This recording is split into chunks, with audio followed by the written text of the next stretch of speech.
এই উপমহাদেশে যখন মোগল সাম্রাজ্য ঢুকল, বাবর যখন ভারত উপমহাদেশ শাসন করতে গেলে ভারতগুলো মুসলিম সাম্রাজ্যের ভিতর যখন ঢুকলো, এই মোগল সাম্রাজ্যের একজন সম্রাট ছিলেন সম্রাট আকবর। কি বলে? আকবরের নাম শুনছি না? আকবরের নাম শুনছি।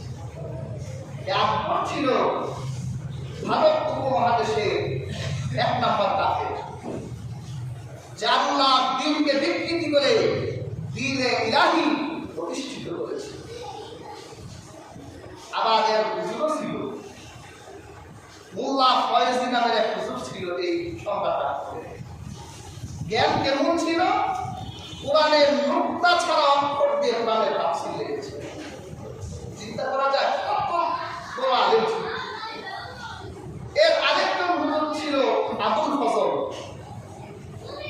সম্রাট আকবরের আইন কি হবে সে একটা কিতাব লিখেছে, তার বইটার নাম ছিল আইনে আকবরী। এই আইনে আকবরীতে সে এই বাংলা যে সর বৈশাখ জ্যৈষ্ঠ আষাঢ় শ্রাবণ এই বাংলা সনের কথা আইনে আকবরী দ্বিতীয় খণ্ডে সে লিখেছে। এটা প্রবর্তন করেছে সম্রাট আকবর। তার একজন জ্যোতির্বিদ ছিল, তার নাম ছিল ফতেউল্লাহ সিরাজি। এরে বলতো, দেখো আমাদের দেশের কৃষকটা তাদের কাছে যখন খাজনা ট্যাক্স আনতে যায়, তারা ফসল উঠার আগেই আমাদেরকে খাজনা দিতে চায় না, যে ফসল উঠো তারপর খাজনা।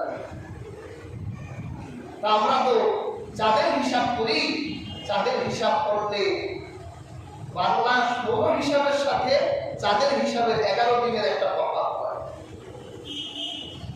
দেখতে সৌর বর্ষপঞ্জি 1 বছরে 365 দিন, আর আরবিতে 1 বছরে 354 দিন, 11 দিনের একটা তফাৎ হয়। তো এইভাবে তফাৎ হলে তারা ফসল উঠাবার আগে খাজনা আনতে গেলে তারা খাজনা দেয় না, বন্ধ লাগে। তুমি একটা সমন্বয় করো, একটা বাংলা সন প্রতিষ্ঠা করো। এই ফতেউল্লাহ সিরাজি প্রথম এই 1 বৈশাখ বাংলা সন এটা প্রবর্তন করলে সুবিধা কি? যাতে সরকারি প্রশাসনিক এবং অর্থনৈতিক সুবিধা পাওয়া যায়, আর কৃষকরা যেন তাদের ঘরে ফসল তুলে খাজনা দিতে পারে। ওই সময় এত নিয়ম আচার ছিল না, এখন যা কি ছিল? যখন সম্রাট আকবর খাজনা আনতো, রাষ্ট্রীয় কোষাগারে যখন অর্থ আসতো, তখন প্রজাদেরকে মিষ্টি খাওয়া হতো। আর কৃষকরা নতুন ফসল পেলে এরা নবান্নে উৎসব করতো, মানুষকে একটু পিঠা খাওয়াতো, একটু নতুন চাল ধান এগুলো দিয়ে একটু মুড়ি ভাজতো, একটু পিঠা পুলি করে মানুষকে খাওয়াতো।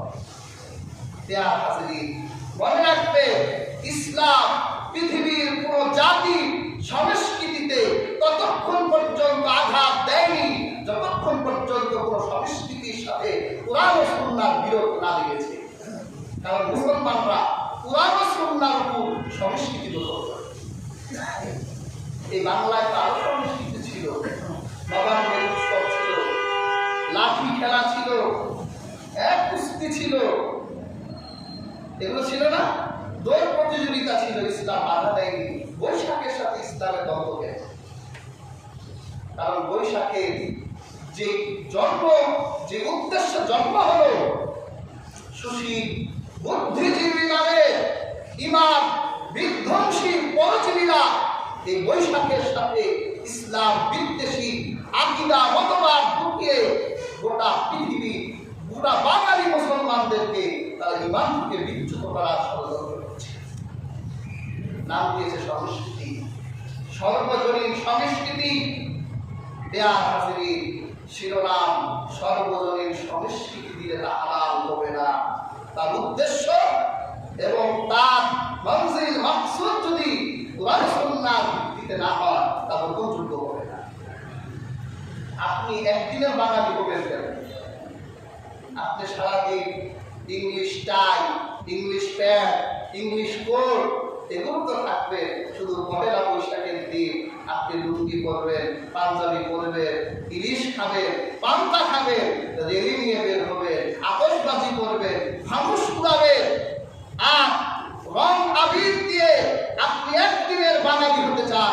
আমরা একদিনের বাঙালি হতে চাই না। যতদিন বেঁচে থাকবো বাঙালি হয়ে, মুসলিম হয়ে বেঁচে থাকবো।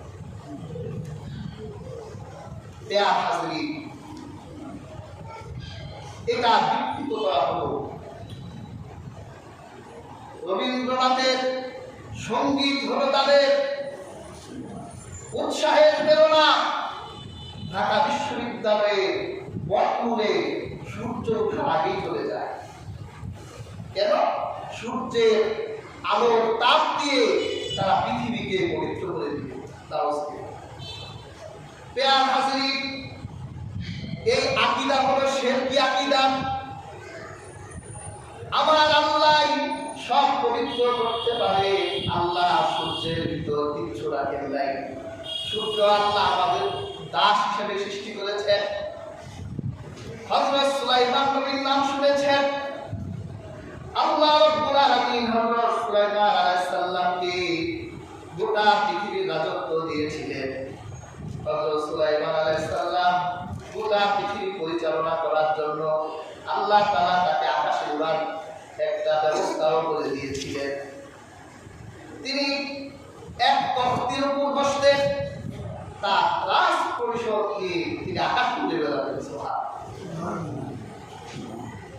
একদিন হযরত সুলাইমান নবী আলাইহিস সালাম তিনি দেখলেন তার রাজপ্রাসাদে হুদহুদ পাখি নাই। তিনি যখন সফরে বের হতেন, তার প্রয়োজনীয় সবকিছু নিয়ে বের হতেন।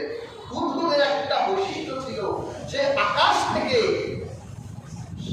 সুপ্রিয় পানি তিনি দেখতে পারতেন, স্বাদযুক্ত পানি তিনি দেখতেন, যেটা মানুষের পক্ষে দেখা সম্ভব ছিল না। আল্লাহ তাআলা এই পৃথিবীর প্রত্যেকটা প্রাণীর ভিতরে একটা স্পেশালিটি দিয়েছেন।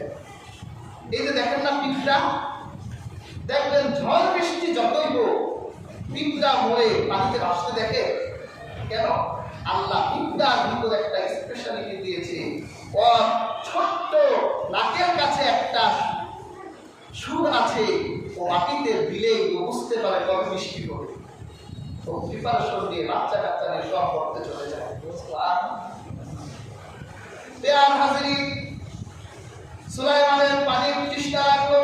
হুদহুদ কোথায়? তিনি তাকিয়ে দেখলেন হুদহুদ নাই। সুলাইমান আলাইহিস সালাম রাগ হয়ে গেলেন, হুদহুদ কোথায় গেল আমার অনুমতি ছাড়া? যাও হুদহুদকে ধরে আনো। যদি হুদহুদ উপযুক্ত কারণ দর্শাতে না পারে তাহলে আমি ওকে হত্যা করব। পেয়ার হাজির, যখন হুদহুদ ফিরে এলো, সুলাইমান নবী তো রাগ হয়ে গেছে। তাই কোথায় গিয়েছিল তুমি? হুদহুদ বলল, আমি আপনার কাছে এমন এক সংবাদ এনেছি,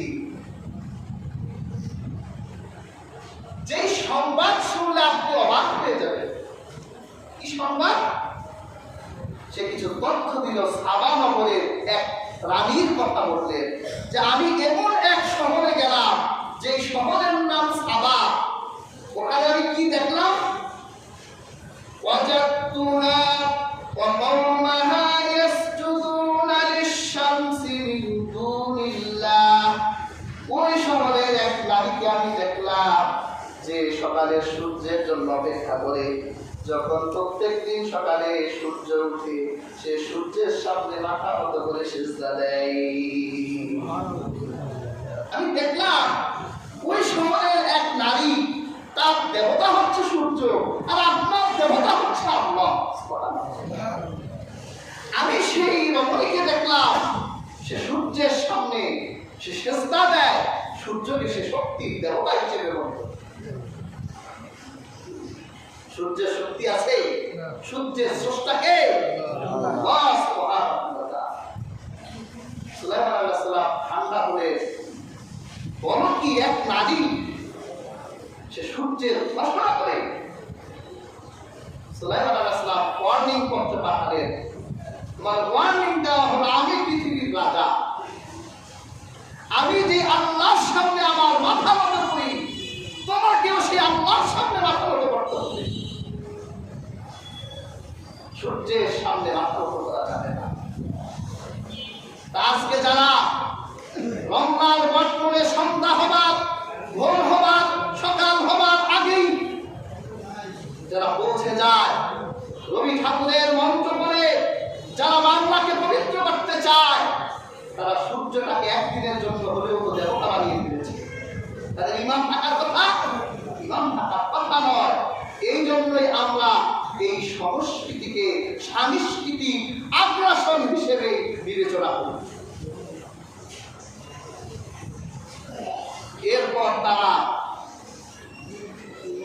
পেঁচা লক্ষ্মী, পেঁচাকে তারা লক্ষ্মীর বহন বানায়, হাঁস, কবুতর, নানান পশু পাখি আকৃতি তৈরি করে তারা শুভ আর অশুভ লক্ষণ হিসেবে বিবেচনা করে। আর হাজরিন, আবার নাম দিয়েছে মঙ্গল শোভাযাত্রা। আর হাজরিন, মঙ্গল আর অমঙ্গলের একমাত্র মালিককে। আমরা যখন নামাজে দাঁড়াই সূরা ফাতিহায় কি করি? ইয়্যাকা না'বুদু ওয়া ইয়্যাকা নাস্তাঈন। হে আল্লাহ, আমরা আপনার ইবাদত করি আর আপনার কাছে সাহায্য চাই। মঙ্গল অমঙ্গলের স্রষ্টা হলে আমার আল্লাহ। এই পৃথিবীর কোন পাখি কল্যাণের মালিক নয়, এই পৃথিবীর কোন পাখি অকল্যাণের প্রতীক নয়। আল্লাহ হাবিব বলেছেন, লা আদওয়া ওয়ালা তিয়ারা ওয়ালা হামা ওয়ালা সাফরা। আল্লাহ হাবিব সাল্লাল্লাহু আলাইহি ওয়াসাল্লাম বলেছেন, লা আদওয়া, রোগের কোনো সংক্রমণ নেই। এই যে আমরা বলি রোগ সংক্রমিত হয়, ছোঁয়াচে কোনো রোগী পৃথিবীতে রাসূলুল্লাহ বলেছেন। একজন থেকে আরেকজনের সংস্পর্শে গেলে যে রোগ হয় বলে, আসলে নোংরা থাকার কারণে হয়। একজনের ভিতরে রোগ রাসূলুল্লাহ বলেছে, আরেকজনের ভিতর যাবে না, সংক্রমণ নেই। রাসূলুল্লাহ বলেছেন, ওয়ালা তিয়ারা, পাখির ভিতর কোনো অকল্যাণ কল্যাণ নেই। সকালের কাক আপনার দুয়ারে বসে কা কা বলে ডাক দিয়েছে, আপনি বলছেন যা যা, অকল্যাণ তুই যা। রাসূলুল্লাহ বলছে এটা অকল্যাণ। কোনো পাখি অকল্যাণ দিতে পারে না, কোনো পাখি কল্যাণ দিতে পারে না। হযরত ইকরামা রাদিয়াল্লাহু তাআলা আনহু রওয়ায়ে তিনি বলেন, আমরা একদিন আব্দুল্লাহ ইবনে আব্বাস রাদিয়াল্লাহু তাআলা আনহুর কাছে ছিলাম। এমন সময় দেখলাম একটা পাখি এসে ডাকতে লাগলো। আমাদের মধ্য থেকে একজন বলল, এই পাখি এখান থেকে সরে যা, কল্যাণ আসুক, কল্যাণ আসুক। আব্দুল্লাহ ইবনে আব্বাস বললেন, না, পাখি এখান থেকে যাবে না, কল্যাণেরও দরকার নাই, অকল্যাণেরও দরকার নাই। আল্লাহ পাখির সাথে কল্যাণ অকল্যাণ রাখে নাই।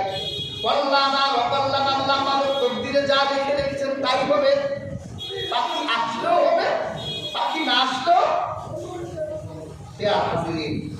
আমাদের বাসায় পাখি এলে প্রথম যদি কাক আসে আমরা মনে করি এটা অলক্ষণের প্রতীক। কখনো পাখি অলক্ষণের প্রতীক নয়। আকাশের পাখি আমাদের সৌন্দর্যের জন্য আল্লাহ সৃষ্টি করেছে, আমাদের প্রশান্তির জন্য সৃষ্টি করেছে। এটা কল্যাণ আর অকল্যাণ দিতে পারে